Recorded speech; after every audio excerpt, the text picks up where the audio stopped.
The holographic display in Ambassador Ryland Vor's private chamber aboard the Xylosian diplomatic vessel showed Earth in stunning detail. Blue oceans, green and brown land masses, and swirling white clouds. To most species in the interplanetary community, it was a jewel, a tourist destination, a cultural preserve. To Vor, it was the next acquisition for the Xylosian Expansion Initiative. Magnificent, isn't it? Vor said, his tall, slender form casting a long shadow across the room. A century after first contact, and they still parade around in those ridiculous historical reenactments, baking bread by hand, and forging metal like primitives. Fleet Commander Celine nodded, her metallic scales reflecting the blue glow of Earth. Their combat capabilities? Negligible, Vor scoffed. The treaties after the first encounter left them without meaningful military technology. Their orbital defense systems are ceremonial at best. Their soldiers practice obsolete formations for tourists. The humans who showed such unexpected ferocity during first contact have been thoroughly domesticated. You shouldn't underestimate them, cautioned Saline. The archives from first contact indicate. That was a century ago. We're interrupted. That generation is long dead. Today's humans are content with their place as the IC's quaint attraction. They've forgotten how to fight, forgotten what made them dangerous. The hologram shifted to display various scenes from Earth. Tourists watching historical battle reenactments in Europe, artisans forging decorative swords in Japan, farmers using semi-automated equipment in America's heartland, families visiting war museums where decommissioned tanks stood silent. Their leadership has grown soft, continued Vor. They refer conflicts to IC arbitration. Their children learn about war from entertainments and museums. Their defense budget is a fraction of their tourism revenue. He gestured to the display, which now showed a Montana landscape, focusing on a small town. Even their remote areas have been tamed. This backwater region once bred their most effective irregular fighters during first contact. Now, it's a haven for authentic human experiences. The display zoomed in on a metal fabrication shop where a broad-shouldered man was welding what appeared to be a decorative gate.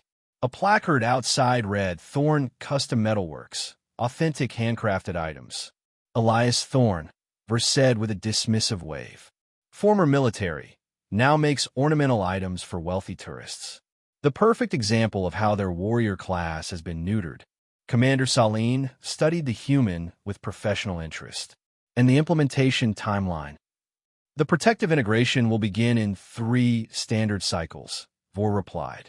The IC Council already believes our fabricated evidence of the Dralkari threat approaching human space. They've granted preliminary approval for enhanced security presence around Earth.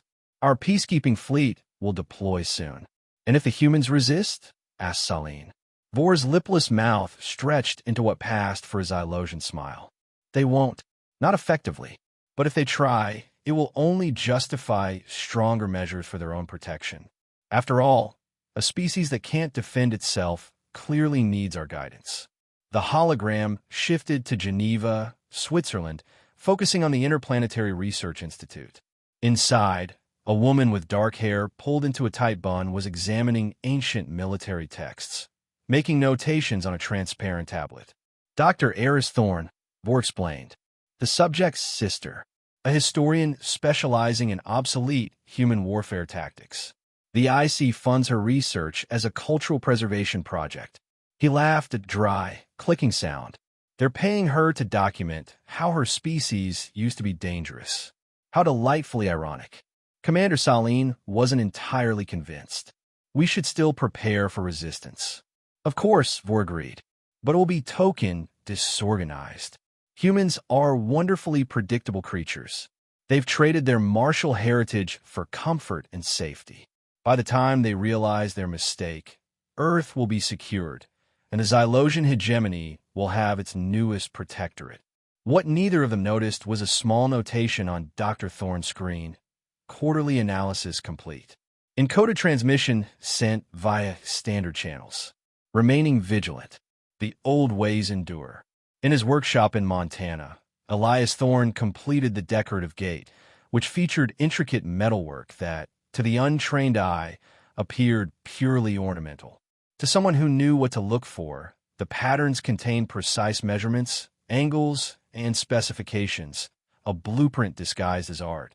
As the sun set over the mountains, Elias received a simple message on his antiquated communication device. Weather forecast indicates changing conditions. Quarterly gathering moved up. Thunder expected. He sighed heavily, looking at the half-finished projects in his workshop. Some were genuinely decorative. Others contained hidden purposes that no Xylosian would ever suspect. He sent a brief reply. Acknowledged. Bringing the vintage tools.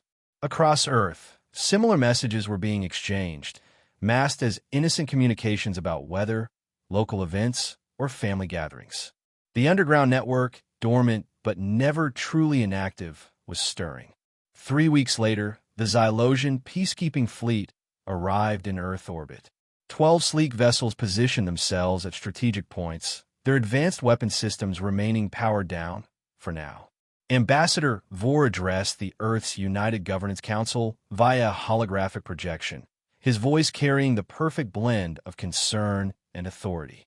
Distinguished representatives of humanity, he began, the interplanetary community has received troubling intelligence about potential threats to your security. The Dralkari, a previously unknown species from the outer reaches, have shown aggressive expansion patterns that may soon infringe upon Earth space. The council chambers in New York hummed with concerned murmurs. President Hernandez raised a hand for silence.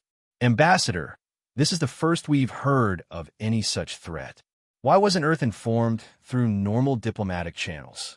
Vor's expression shifted to one of practiced sympathy. The evidence was only recently confirmed. As your closest allies within the IC, the Xylosian hegemony volunteered to provide immediate protection while the Council deliberates on a broader response. Our peacekeeping fleet will ensure Earth's safety during this uncertain period. And how long will this protection last? Asked a counselor from the African Union. Only as long as necessary, Vor assured them. We propose a temporary integration of Earth's defensive systems with our own, purely as a precaution. Our ships will interface with your orbital platforms to create a comprehensive security network. President Hernandez frowned. That would give you control over what little independent defense capability we maintain. A necessary technical requirement, Vor explained smoothly, and a small prize for the safety we provide. The integration would be overseen by IC observers, of course. As the council debated, Dr. Eris Thorne sat in her office in Geneva, analyzing the Xylosian fleet deployment patterns on her secure terminal. Her hands moved rapidly over the interface, comparing the positions with historical military formations. Classical encirclement pattern, she muttered. Defensive posture is minimal. They're positioned for surface deployment, not external threats. She pulled up another file. Matching Carthaginian harbor blockade strategy, Roman legion deployment before provincial annexation, and she paused, eyes widening. British colonial protective occupation tactics circa 1800s Earth. This isn't protection. It's conquest preparation. Eris attempted to contact the council, but was blocked by administrative protocols. Her cultural research clearance didn't extend to emergency council sessions. Frustrated, she sent an encrypted message to her brother. Winter comes early. The fox guards a henhouse. Need family reunion urgently. In Montana, Elias received the message while hosting what appeared to be a historical crafts demonstration for tourists. He excused himself and retreated to his office, where he activated a hidden communications system beneath his workbench. Network alert, he said simply. Phase 1 compromise detected. Verify and prepare. Authorization Thorn Echo 7-1. Across Earth, sleeper cells of the underground network, disguised as hobby clubs, historical societies, craft guilds, and sports teams, began discreet preparations. Basements were unlocked, storage units accessed, and conversations had in low voices. Weapons and technology that officially didn't exist were checked and readied. Meanwhile, on the Xylosian command ship, Vor was pleased with the council's response. They're deliberating, he told Commander Saline, which means they're delaying decisive action. Typical human behavior. Talk while the opportunity for effective resistance dwindles. The fleet reports their defense satellites are now under our monitoring protocols, Saline reported. They're obsolete systems, as expected. Minimal threat. Excellent. Begin deploying ground forces to the designated strategic locations. Cultural preservation sites, transportation hubs, energy distribution centers. Remember, we're protecting these assets. And the human military? Keep them contained in their bases. Offer joint training exercises to occupy them while we secure civilian infrastructure. Their chain of command is fragmented by design. The IC security protocols we helped implement after first contact ensured no single human commander has too much authority. As Xylosian shuttles began descending toward Earth's surface, Dr. Eris Thorne arrived at the private airfield where her brother was waiting with a rugged aircraft that looked decades old. "You're still flying this antique?" she asked as she climbed aboard. Elias grinned. "Minimal electronics, mechanical controls, no neural interface. Invisible to modern scanning systems that filter out primitive technology as background noise." He started the engines, which roared to life with surprising power. "Welcome to the Resistance, sis. How's the academic life treating you?" "I've been trying to warn people for years," she said, buckling in. "Publishing papers on historical conquest patterns that perfectly match what the Xylosians are doing now. Nobody connected the dots." "That was the point," Elias said as they took off. "Keep it academic, keep it historical. Give the warning without raising alarms." He banked the aircraft toward the mountains. "The network's been preparing since before we were born.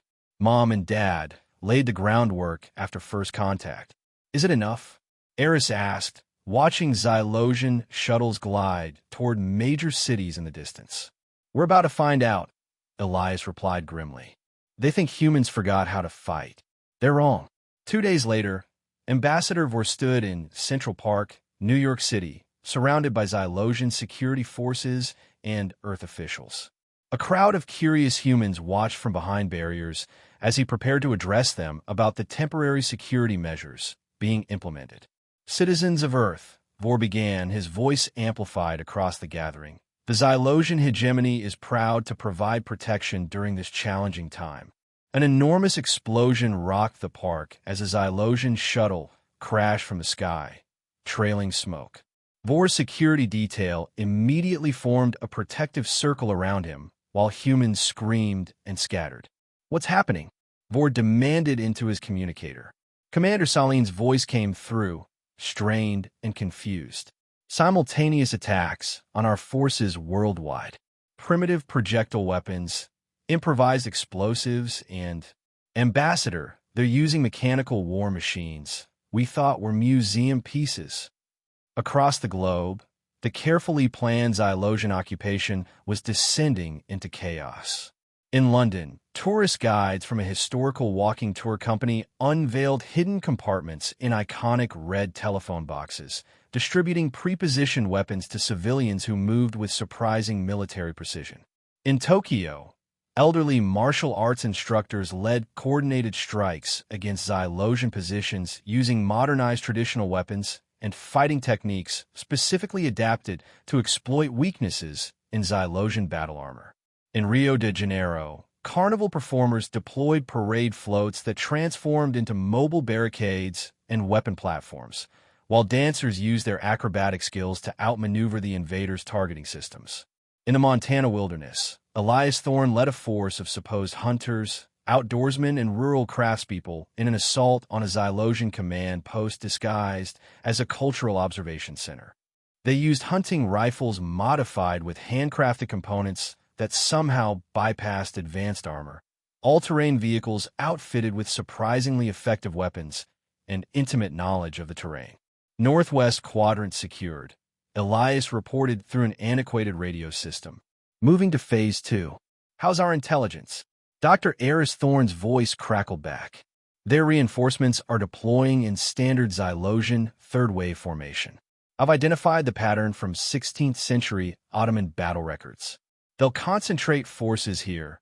A mechanical pencil tapped on a paper map, technology so obsolete the Xylosians hadn't bothered to restrict it. "And here." Perfect, Elias replied. Just like we practiced at the historical reenactment last summer.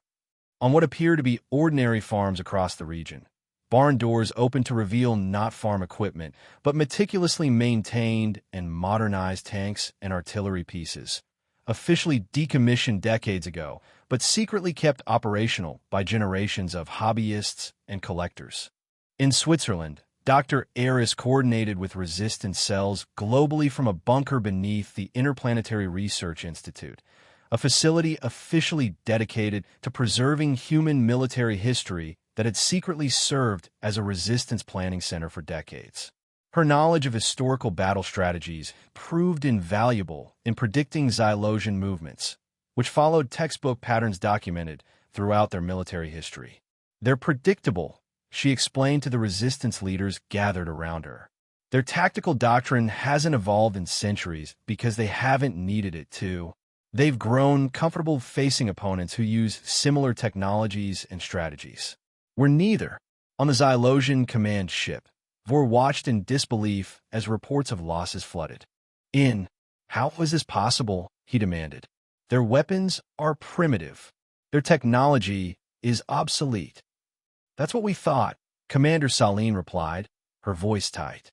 But they've adapted their old technologies in ways we never anticipated.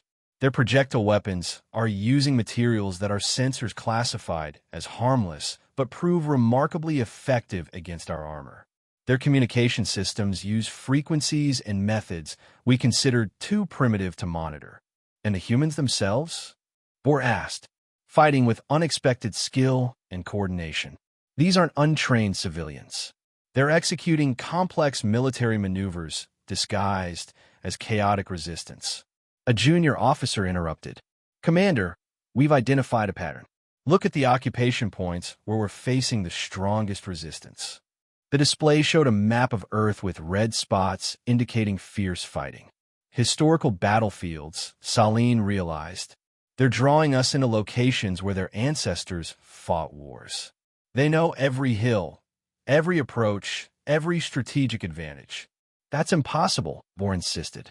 Those battles were centuries ago. They've been maintaining that knowledge, Saline said quietly. All those historical societies, reenactments, preservation efforts, they weren't just cultural nostalgia. They were keeping their military knowledge alive, practicing in plain sight.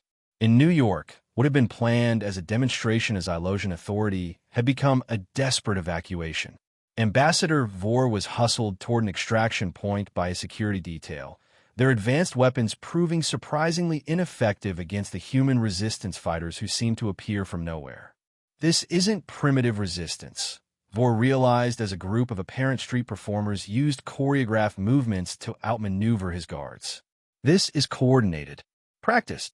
As his shuttle lifted off, Vor watched the city below, where humans were now openly attacking Xylosian positions. What had appeared to be random civilian objects, food carts, maintenance vehicles, even public artwork, were being revealed as cleverly disguised weapon platforms and barricades. The entire planet is a fortress, he whispered, and we never saw it. The first wave of IC Council peacekeeping forces arrived 3 days after the beginning of what humans were already calling the silent uprising. They found a situation far different from what they'd expected. Instead of helping to put down a disorganized human resistance, they discovered Xylosian forces in retreat across the globe, their advanced technology countered by human adaptability and preparation. What should have been a simple peacekeeping operation had become a diplomatic catastrophe. On the flagship of the IC fleet, Council Representative Tilinar of the Ardani confronted Ambassador Vor. Explain yourself, Ambassador. You presented evidence of a Dralkari threat to justify this protective action, yet our scouts report no sign of any such species in this sector. Vor's usual composure had abandoned him. The immediate threat was exaggerated, perhaps, but the principle remains sound. Earth requires protection. From whom? Interrupted Tilinar. The only aggression we've observed is Xylosian forces occupying a sovereign IC member world under false pretenses. The humans were supposed to be docile. Vor exclaimed, his frustration breaking through. A century of integration into the IC has softened them. Their weapons were outdated, their militaries ceremonial. Clearly not, Tiladar responded coldly. The Council has voted to classify this as an unauthorized Xylosian military action. You are relieved of your diplomatic status, pending investigation. As Vor was escorted away, Commander Saline, now acting as the Xylosian representative, faced the harsh reality of their situation. What terms are the humans offering? Complete withdrawal of all Xylosian forces within 48 hours, Tilinar replied. No concessions, no negotiated settlement. They're surprisingly united on this point. And if we refuse, Tilinar's expression was grim. Then the IC will not intervene further. You'll face the humans alone, and based on current assessment, that would not end well for Xylosian forces. In Montana, Elias Thorne coordinated with resistance leaders across North America from his workshop, which had been revealed as a sophisticated command center hidden beneath layers of rustic camouflage. Mechanical equipment that visitors had assumed was for metalworking had dual purposes, manufacturing precision components for weapon systems designed to bypass Xylosian defenses. Southern Command reports Xylosian forces retreating from Texas and Mexico, reported a former video game designer who had been using strategy game tournaments as training for tactical coordination. Eastern Seaboard is nearly clear. European theater reports similar withdrawals. Elias nodded, studying a holographic display showing global troop movements. They're cutting their losses.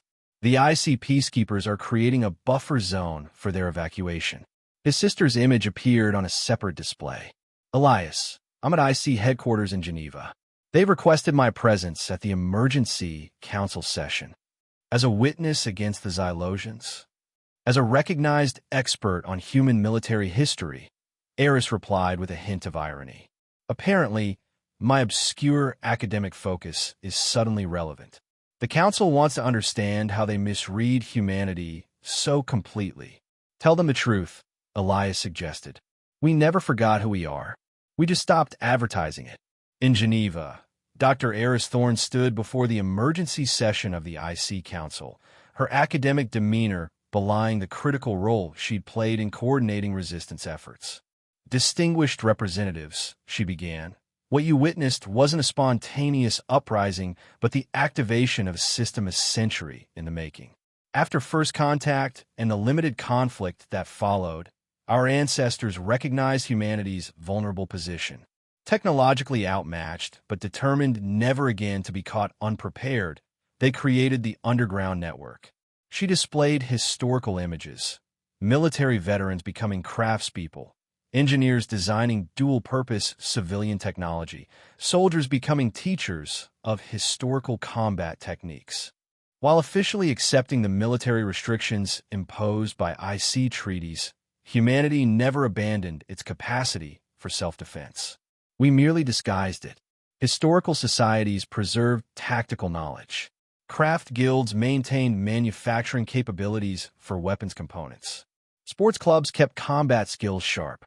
What appeared to be cultural preservation was also capability preservation. The council chamber was silent as the implications sank in. The Xylosians saw what they expected to see, Eris continued. They observed humans engaging in seemingly primitive activities and concluded we had regressed. They failed to consider that these activities were serving dual purposes, or that apparent technological simplicity might be a deliberate choice rather than a limitation. A representative from a crystalline species leaned forward. Are you saying that humanity has been deliberately misleading the IC for a century? Not misleading, Eris corrected. Preparing. We've honored every treaty while ensuring we could defend ourselves if those treaties were violated.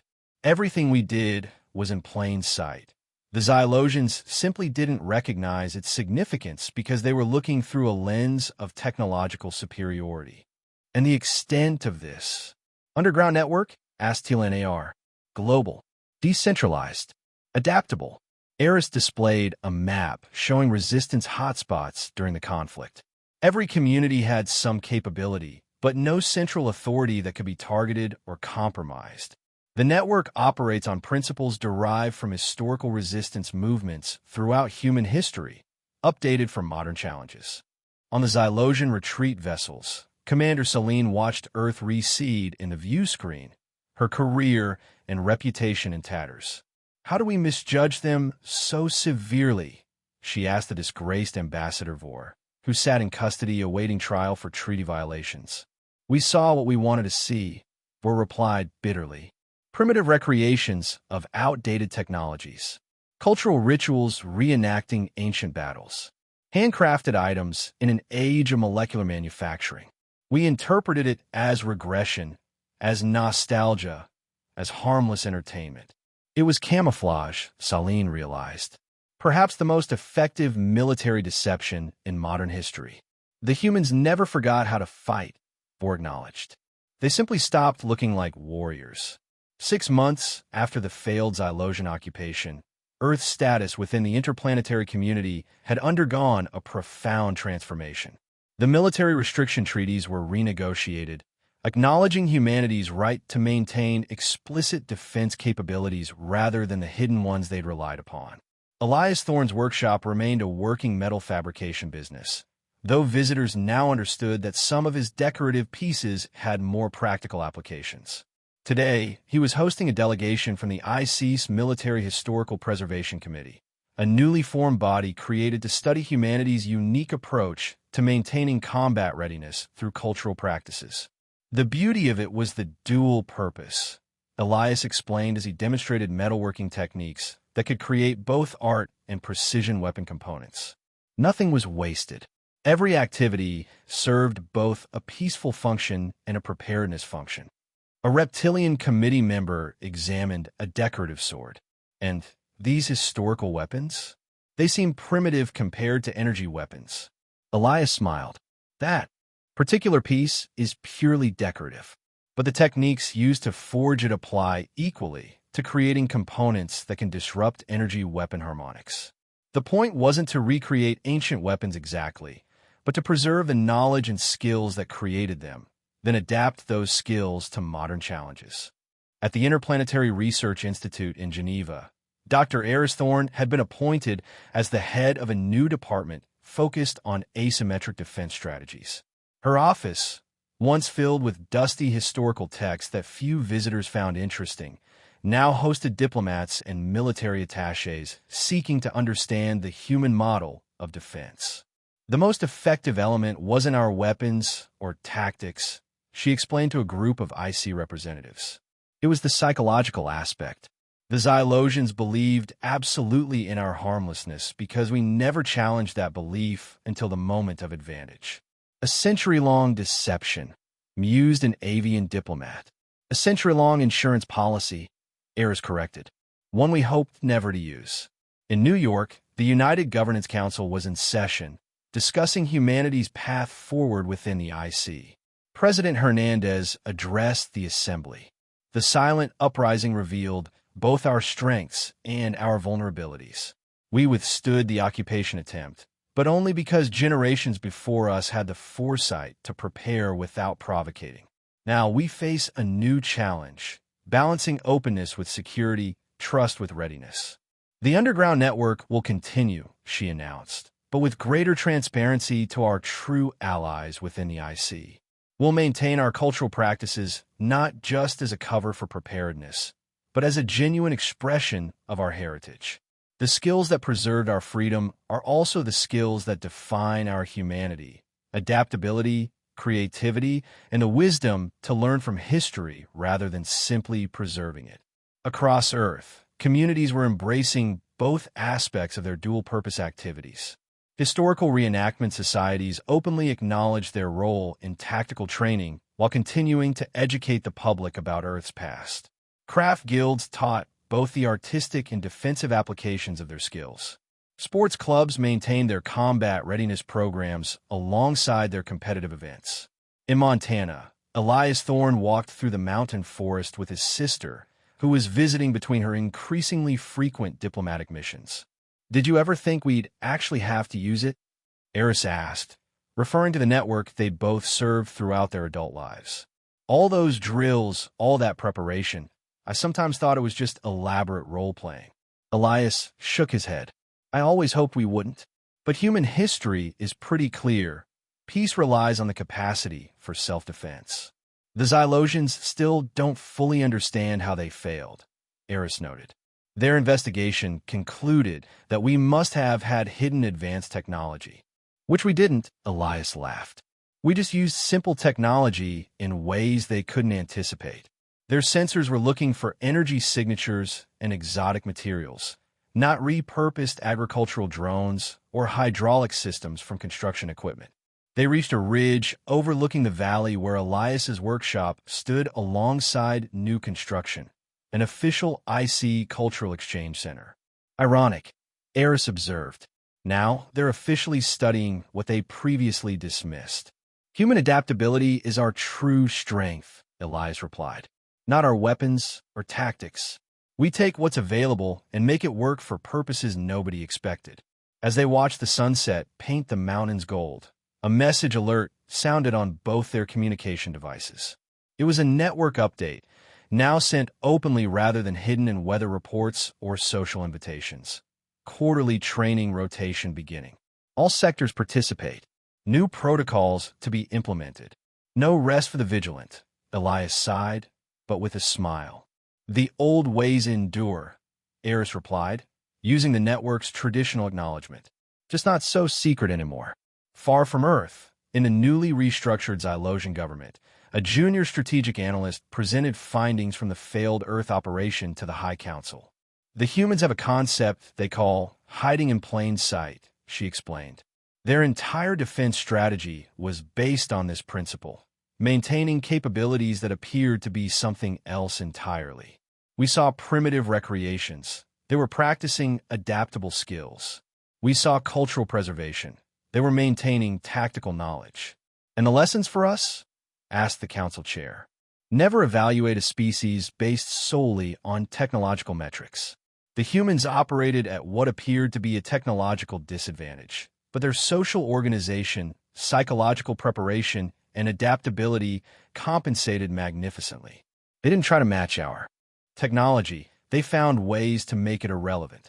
In other words, the chair summarized, we believe the humans had forgotten how to fight. They never forgot, the analyst confirmed. They simply stopped fighting in ways we recognized until they needed to. And by then, it was too late for us to adapt. Throughout the interplanetary community, the story of Earth's silent uprising became a cautionary tale about the dangers of arrogance and the folly of judging a species by appearances alone. The humans, once viewed as quaint cultural preservationists, were now respected for their unique approach to maintaining peace through disguised readiness. They had never forgotten how to fight. They had simply chosen not to until they had no choice. And when that moment came, they were ready.